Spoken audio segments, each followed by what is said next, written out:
Hey everybody, thank you so much for joining 10 Minute Tuesday with Sekou Tyler. This is episode 5, and I have my homie on here, Kayla Swain.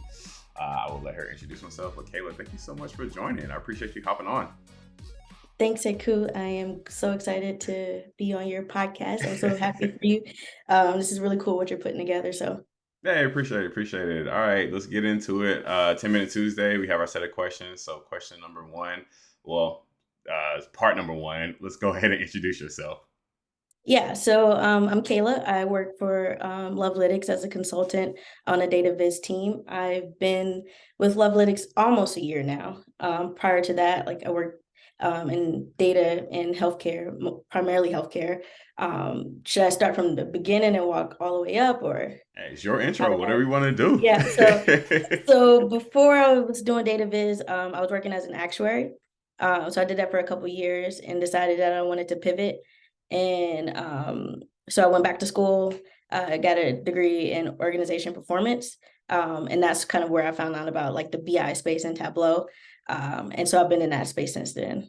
Yeah, it's crazy that one, it's been a year since you've been at Lovelytics, and then that this is our second time working together Yes, at a yes, company. So I'm yes. always enjoy working Shout with out to you. Sekou for, Now, oh man, well appreciate you. Great introduction. I forgot you were actuary when you started, so that's Yes. cool to hear your journey. So with that in mind, right, you're in BI, you've been in this space, but really, what compelled you to get into data? What made you want to get more into it? Yeah, so even when I was an actuary, I got into that because I loved numbers when I was younger. So like math was my favorite subject. I was on a math team, very nerdy stuff, and so I knew that whatever I did, I wanted to have numbers in it. And so with Tableau itself, I actually found out about Tableau when I was in grad school. I was interning for a healthcare company, and we were using it in one of our classes, and so that was the first introduction. But then during my internship, like I was able to see Tableau kind of, in practice. I think at the time they were using data from sepsis cases, and they were using Tableau to show that data. And so it was just really cool to see how this tool could help, them to make decisions really quickly, get insight into stuff that they didn't really have visibility in before that. And so I was like, okay, I think this is kind of where I want to pursue. So I continued to work with that company, but then I ended up working for a healthcare startup, which is where I met Sekou. And that was really my first like true Tableau job. Nice, nice. And it's always amazing to me now when I hear people's different journeys. Like I know some people that started in Tableau and it was I just picked this tool up online one day and then I hear other Mhm. people it's like I saw this in a class for the first time and it was really fascinating. Yeah. So it's always cool to hear when people actually use it in a classroom setting. And Yeah, I think how it it was cool to transfers. see it in the classroom setting, but then get at the same time, like being able to see it like in practice. That I think that's like sealed the deal for me. That's awesome. That's really cool. All right, so question number three. So we all have a journey. We've all been on our journeys, especially in our career. We've done things that we like and don't like. So with that, what has been your least favorite job to date, and why was it your least favorite? So I would say like early in my career, like I was working in insurance, and there was like it was kind of a rotational program. So there was one rotation that I did not enjoy. I think it was because it was a lot of repetitive work. Yeah, And so we kind of were, putting together reports, but it was pretty much like the same report over and over over again. and over. Exactly. And so like all of the, like the modeling behind it was already done. So my job really was just to keep the report going. And so I think just the monotony of that made that my least favorite job. Because I just didn't, I didn't feel like there was a lot of room for me to put input. And it was just like, oh, wait, the numbers went up this week. The numbers went down. So that was not fun. Like I said, I think that was before, like even I knew about Tableau and all that stuff. So I didn't, there wasn't a lot of like conversation about how do we improve this. Yeah, gotcha. So that wasn't fun. Yeah, the monotony and just the routine of different jobs and components. We're like, man, this is so boring. Like, there's something else I could be doing, or some type of input I can give. Yeah. I mean, I think it was good in that I learned how to I learned, how to document stuff really well being in insurance. But like as a day-to-day experience, doing the same thing every day was just Yeah. not where I wanted to be. Cool, cool. So, all right. So we all have our journey, and you're Mhm. now senior database consultant, but you started at one point and you had to have your own share of failure. So, what has been your biggest failure, and then what did you learn from that experience in your career? Yeah. Um, and I'm sure anyone who does like any type of reporting probably can relate to this, but like um back for a healthcare company I was working for, we had a standard report that needed to go out, and it was a big deal because it went to like exec leadership. And when I came into that role, I kind of took over that report, but um, like there were so many components of it trying to get up to speed really quick.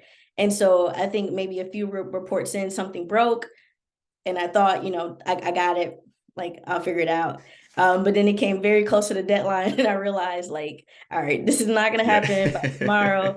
Like, okay, so I had to, pull in my boss and say, hey, listen. So for me, that felt like a failure because I was trying to figure it out without having to pull in my boss. But I think the biggest thing I learned from that was like raise the alarm as soon as you need to. Yeah. Like ask the questions, don't, put it off. So it's kind of like the fail fast, mindset of like, if I would have addressed those questions or brought it up to my manager earlier, then we probably could have figured it out. But me trying to problem solve and like, Yeah. yeah, I could fix Yeah. it. Yeah. And kind of waiting too late, was a problem. So that was probably the biggest thing. Now I try to, like, if there's a question, if something looks off, like trying to discuss that as soon as possible. Yeah, that proactive and fail fast mentality helps out so much on the back end. Right, the more you can catch Yeah. stuff and raise your hand, but that initial lesson of like, man, I got this. I'll be able to figure this thing out. And you're like, Yeah. whoa, whoa, whoa, like I need help, or we're not gonna make the deadline. And then just the whether it's the I won't say the perception, but just how you're like, man, I got this. I don't need the help, and the feeling of Yeah. letting somebody down of a deadline, it just really stinks. Yeah. And it's like it's always a balance of like how much time should I put in trying to Yeah. solve it versus just, just asking somebody. So it's like it's something I'm like always kind of, trying to calibrate, but Yeah. the sooner you can address it typically is, I think, the better. Awesome. Well, appreciate that. That's a great lesson I think all of us should definitely use and will need for sure. All right. What is one piece of advice you'd give someone who is just starting out in their journey? In their career in general or data Either within. or, right? Career or data, Um, because I think it translates. yeah, I would say like the thing that's been the most helpful for me is just to be open. Like I had someone tell me a long time ago, like to not think of your career as a ladder, but like a lattice. So there's multiple paths that you can go. And so just like being open to that. And this this isn't what I started out doing. And I've kind of transitioned and made changes. So like being open to that, and then also being aware of like what skills like can transition with you.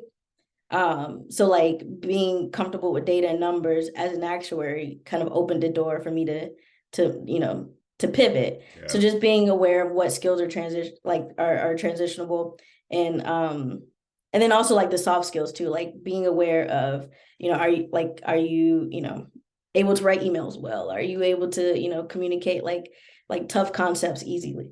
Like stuff like that. So I would say that's what's been the most helpful for me is just being willing to go where the path Yeah. takes me.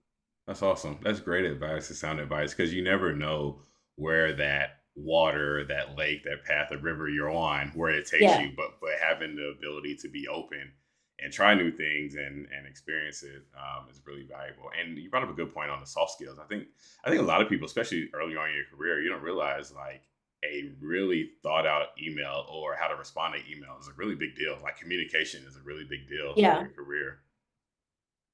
Yeah. I mean, like I think at first, even still today, like I probably overthink those things, but like just putting the extra time into like, add in like a bulleted list of, what I mean? Just like little stuff that help you explain it better. I think people notice that. Yeah. Um, and then also it saves questions coming up later. Awesome. Yeah, yeah, definitely. All right, I think we're at the 45 seconds or less. Tell me about the most influential people in your life and how they impacted Yeah, that's a very, very long list, but like I'll say like kind of two groups, like my family, like my mom, they all pursue education. That made a huge difference.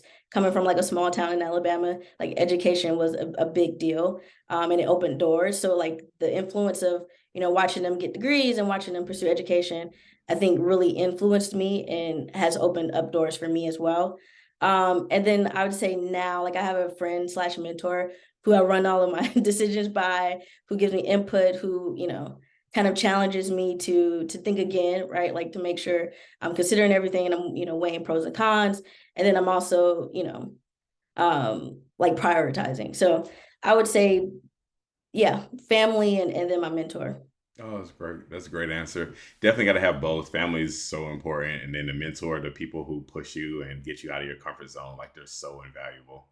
Yeah, and I would also plug Lovelytics too, because like working with you guys, like I learn something every day, literally Yeah, just by being on a project with people on our team. Like yeah. I'm always learning something. Yeah, I always tell people all the time, I'm like, this is the smartest group of people that I've ever worked with in a Yes. collective industry. Like we're all like going towards the same path, and I just learn something new every single day Yeah, from and you everyone can't I really interact beat that. Like that's the best, I think, position to be in. with. For sure, for sure. All right, this was a great interview. So, Kayla, tell the people where can they find you online. Yeah, so you can follow me on Twitter, Kayla Meets Data. And then from there, you can also check out my Tableau public profile. Awesome. Appreciate you, Kayla. Thanks for being on 10 Minute Tuesday. And thanks for watching, everybody. And if you haven't already, please like, share, subscribe, do everything that you would normally do with other content. Do that with mine. That'd be great. And we'll catch you all next week. Everybody have a great day.